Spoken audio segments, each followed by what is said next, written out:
এই গল্পের শুরুতে একটি বাড়িতে একটি মেয়েকে দেখানো হয় যে সম্পূর্ণ একা থাকে। এই মেয়েটির নাম পাম।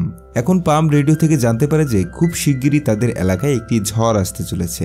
পামের বাড়িতে কিছু বাচ্চাদের ছবি দেখা যায়, যেখান থেকে বোঝা যায় যে সে সবসময় একা ছিল না। যদিও পাম জানে যে ঝড় আসতে চলেছে, কিন্তু এই ব্যাপারটা তাকে একেবারেই প্রভাবিত করে না। আজ তাকে একটি বিশেষ জায়গায় যেতে হবে। তার বন্ধু তাকে বলেও যে ঝড় আসতে চলেছে, কিন্তু তারপরও পাম তার গাড়ি নিয়ে তার গন্তব্যের দিকে রওনা দেয় এবং খুব শিগগিরই সেই জায়গায় পৌঁছে যায় যেখানে দুটো গাড়ি আগে থেকেই দাঁড়িয়েছিল। পাম যখন একটি গাড়ির কাছে যায় তখন সেখানে একটি কাপল থাকে। তারা জানায় যে তারা দুদিন ধরে হাইকিং করে এখন বাড়ি ফিরে যাচ্ছে। পাম তাদেরকে আরেকটি গাড়ির ব্যাপারে জিজ্ঞাসা করে। তারা জানায় যে আমরা জানি না এটা কার গাড়ি, আর উপরে আমরা কাউকে দেখিও নি।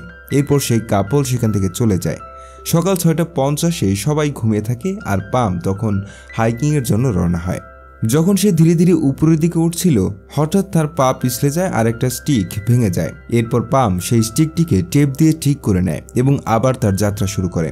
এখন এখানে ঝড় আসা শুরু হয়ে যায়, কিন্তু পাম থেমে থাকে না। সে ক্রমাগত এগোতে থাকে এবং কয়েক ঘন্টা হাইকিং করার পর একটি জায়গায় কিছুক্ষণ বিশ্রাম নেওয়ার জন্য থামে। সেখানে সে কফিও খায় এবং দেখে যে ঝড় তখন তার দিকেই এগিয়ে আসছে।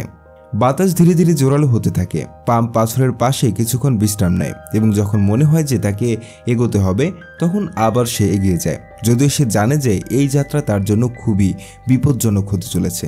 কিন্তু তারপরও সে থেমে থাকে না এবং হঠাৎই সেখানে কারো পায়ের ছাপ দেখতে পায়। এরপর সে সিটি বাজানো শুরু করে, যাতে কেউ যদি সেখানে আটকে থাকে বা কারো সাহায্যের প্রয়োজন হয় তাহলে সে ডাক পেয়ে সাড়া দেয়। কিন্তু তাকে কোনো শব্দ, কোনো সিগন্যাল কিছুই পাওয়া যায় না। সে চলতে থাকে এবং হঠাৎ তার পা একটি গর্তের উপর পড়ে যায়, যার ফলে সে সেই গর্তের মধ্যে পড়ে যায়। আসলে তুষার পড়ার কারণে সেই গর্তটি সে দেখতে পায়নি এবং এখন সে চেষ্টা করে যেভাবেই হোক গর্ত থেকে বেরোতে। সে গর্তের উপরে পর্যন্ত ওঠে, কিন্তু আবার ভেতরে পড়ে গিয়ে অজ্ঞান হয়ে যায়। যখন তার জ্ঞান ফিরে আসে তখন তার উপর অনেক বরফ জমেছিল।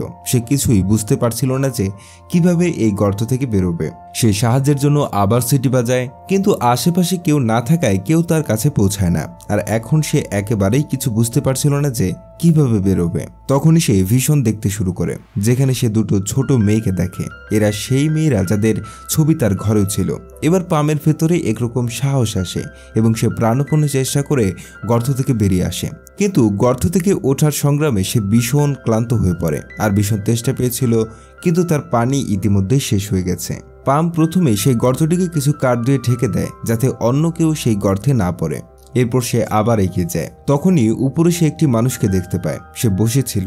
পাম কোনোভাবে তার কাছে পৌঁছে যায়। সে তাকে অনেক প্রশ্ন করে, কিন্তু সেই মানুষ কোনো উত্তর দেয় না। পাম প্রথমে তার জুতো খুলে দেয়, কারণ তার পা জমে যাচ্ছিল।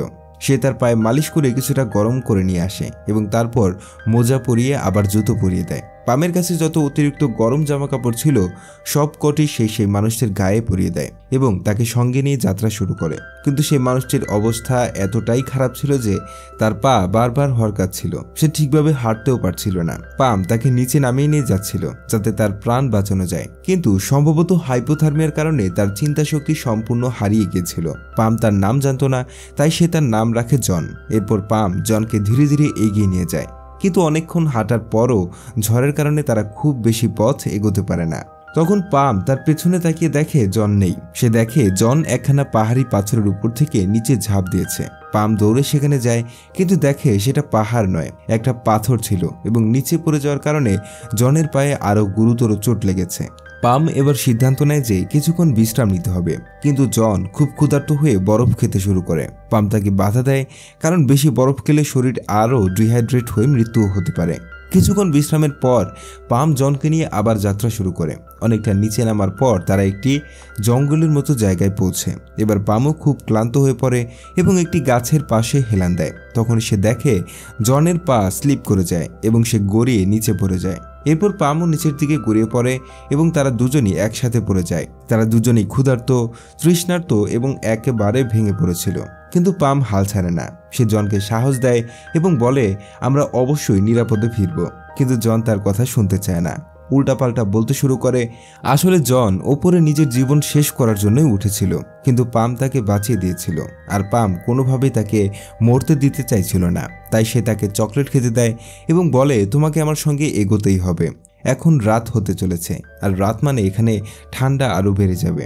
তাই তারা যেভাবেই হোক নিরাপদ জায়গায় পৌঁছাতে চায়। তারা ক্রমাগত হাঁটতে হাঁটতে একটি নদীর ধারে পৌঁছে যায়। সেখানে পাম একটি কাঠের উপর দিয়ে ক্রল করে নদী পার হয়। এবার জনের পালা। জন ধীরে ধীরে নদী পার হওয়ার চেষ্টা করছিল, কিন্তু তার অবস্থা খারাপ হওয়ার কারণে সে নদীতে পড়ে যায়। নদীর স্রোত খুব তীব্র ছিল এবং কয়েক মুহূর্তেই সে পামের চোখের আড়ালে চলে যায়। জনকে পানিতে ভেসে যেতে দেখে পাম ভীষণ ভেঙে পড়ে, তার চোখে জল চলে আসে।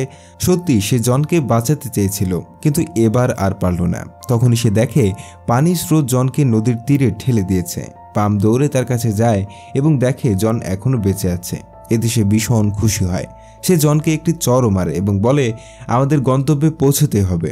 এবার জনের ভেতরেও নতুন উদ্যম জেগে ওঠে, কারণ সে পামের ভেতরে জীবন বাঁচানোর এক অদম্য জেদ দেখেছিল। কিন্তু রাত হয়ে গিয়েছিল, তবু তারা থামেনি। ক্রমাগত নিচের দিকে এগোতে থাকে এবং কিছুক্ষণ পর তারা একটি রাস্তার ধারে পৌঁছে যায়। সেখানে তারা একটি গাড়ি দেখে। তারা ডাকলেও গাড়ির লোকজন তাদের শুনতে পায় না। এতে জন রাগে ফেটে পড়ে, কিন্তু পাম আর জন তাদের গাড়ি পর্যন্ত পৌঁছাতে চায় এবং ক্রমাগত হাঁটতে থাকে। অবশেষে তারা সেই জায়গায় পৌঁছায় যেখানে তাদের গাড়ি রাখা ছিল। তারা দুজনেই ভীষণ খুশি হয়, কারণ তারা মৃত্যু থেকে ফিরে এসে তাদের লক্ষ্য অর্জন করেছে। পাম জনকে বলে, আমি তোমার গাড়ি স্টার্ট করে তোমার কাছে নিয়ে আসি। কিন্তু যখন সে তার গাড়ির কাছে যায়, তখন দেখে জন নিজের গাড়িতে উঠে সেটি স্টার্ট করে এখান থেকে চলে যাচ্ছে। এতে পাম খুব অবাক হয়। যে মানুষটার প্রাণ বাঁচাতে সে নিজের প্রাণের তোয়াক্কা করেনি, সে কোনো ধন্যবাদ না দিয়েই চলে গেল। পামের তার আসল নামও জানা হলো না। পাম বাড়ি ফিরে যায় এবং ভীষণ কাঁদতে থাকে। তার হৃদয়ে কোনো এক দুঃখ আছে যা তাকে আজও কষ্ট দেয়। পাম এরপর ঘুমিয়ে পড়ে এবং মাঝরাতে তার ঘুম ভেঙে যায়। তার দম বন্ধ হয়ে আসছিল। যখন সে অন্য ঘরে যায়, তখন দেখে তার দুটো ছোট মেয়ে দম বন্ধ হয়ে মারা গেছে।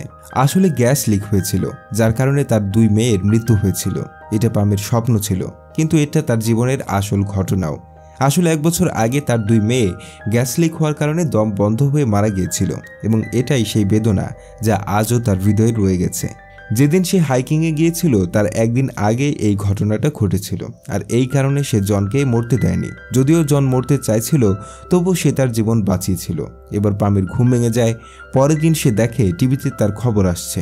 আসলে জন সবাইকে বলে দিয়েছিল যে কিভাবে পাম তার জীবন বাঁচিয়েছে, তাই সবাই এখন তাকে হিরোর মতো মনে করছে। এখন পামের বাড়িতে একজন নিউজ রিপোর্টার আসে, কিন্তু পামের এসব বিষয়ে কোনো আগ্রহ নেই। সে শুধু জন সম্পর্কে জানতে চায়, সে কে এবং কেন মরতে চাইছিল। পরের দিন যখন সে কফি হাউসে যায়, তখন দেখে জন আগে থেকেই সেখানে আছে। আসলে পাম যে তাকে কাপড় দিয়েছিল সেগুলো সব ফেরত দিতে এসেছিল, কিন্তু পাম তার আসল কাহিনী জানতে চায়। তখন জন বলে যে 1 বছর আগে যে মেয়েটিকে আমি খুব ভালোবাসতাম সে তুষারের মধ্যে হারিয়ে গিয়েছিল। এরপর আর তার কোনো খোঁজ পাওয়া যায়নি, তাই আমি মরতে চাইছিলাম। পামও তাকে তার কথা বলে। সে জানায়, 1 বছর আগে আমার 2 মেয়ে গ্যাস লিক হয়ে মারা যায়। আমার প্রাণ বেঁচে যায় কারণ আমার রুমের জানালা একটু ফাঁকা ছিল। আমি আমার মেয়েদের বাঁচাতে পারিনি, তাই আমার মনে গিল্ট থেকে যায়। এই কারণে যখন আমি হাইকিং করতে গিয়েছিলাম এবং সেখানে একটি গাড়ি দেখেছিলাম যার মালিকের কোনো খোঁজ ছিল না, তখন আমি ঝড়ের মধ্যে ইচ্ছাকৃতভাবে উপরে উঠেছিলাম, যাতে যদি কেউ আটকে থাকে তাহলে আমি তার প্রাণ বাঁচাতে পারি, কারণ আমি আমার মেয়েদের বাঁচাতে পারিনি। কিন্তু আমার ভেতরে আমার বেঁচে থাকার এক নতুন জেদ জেগেছিল। এরপর সে 4টি শিশুকে দত্তক নেয় এবং তাদের লালন পালন করে। 67 বছর বয়সে সে নিজের জায়গা ছেড়ে দেয় এবং একটি রেস্কিউ ভলান্টিয়ার হয়। সে অনেক মানুষের প্রাণও বাঁচায়। আসলে তার জীবনে একটি ঘটনা তাকে ভেঙে দিয়েছিল, কিন্তু পরের বছর আরেকটি ঘটনায় সেখান থেকে সে জনের প্রাণ বাঁচিয়েছিল। সে নতুন করে বাঁচার উদ্দেশ্য খুঁজে পেয়েছিল।